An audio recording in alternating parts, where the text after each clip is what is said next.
திருப்பூர்ல உள்ள பார்பிக்யூ நேஷனுக்கு போன எக்ஸ்பீரியன்ஸ் எப்படி இருந்துச்சுன்னு பார்க்கலாமா? குட்டீஸையும் கூட்டிட்டு ஒரு 2:30 அப்படி அங்க போயிட்டான். இடமெல்லாம் சூப்பராவே இருந்துச்சுது. போன தினமும் சனிக்கிழமை, ஆனா எண்ணி ஒரு 10 பேர் தான் உட்கார்ந்துருந்தீங்க. கஸ்டமர் சர்வீஸ இன்னும் கொஞ்சம் வடிவா கவனிச்சிருக்கலாம். எதை கேட்டாலும் பக்கத்து டேபிள்ல இருந்து உருவி உருவி கொடுத்துட்டு இருந்தாங்க. சாப்பாடு அதுல எந்த குறையுமே இல்ல. கோயம்புத்தூர்ல இருக்கிற பார்பிக்யூ நேஷன் மாதிரியே டேஸ்டும் சூப்பரா இருந்துச்சுது.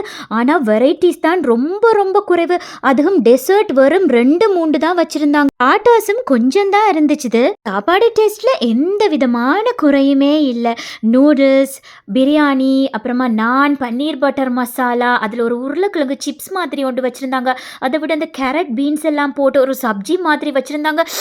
அந்த அளவு டேஸ்டா இருந்துச்சுது. இதெல்லாம் முடிச்சிட்டு ஒரு கிரேப் ஜூஸ் ஒன்று சொல்லி இருந்தேன். அதுதான் ரொம்ப ரொம்ப முக்கியம் இருந்துச்சு. கடைசியா சாப்பிட்ட குல்ஃபி டாப் நாச்சா இருந்துச்சு. பில்லெல்லாம் பே பண்ணிட்டு அப்படியே வீட்டுக்கு வந்துட்டு குட்டீஸ் வீட்டு பால்கனில ஒரு ஊஞ்சல் போட்டிருப்பாங்க. சாப்பிட்டுட்டு அதுல உட்கார்ந்தா அவ்வளோ சொர்க்கமா இருக்கும். அப்படி கிளம்பிட்டோம்.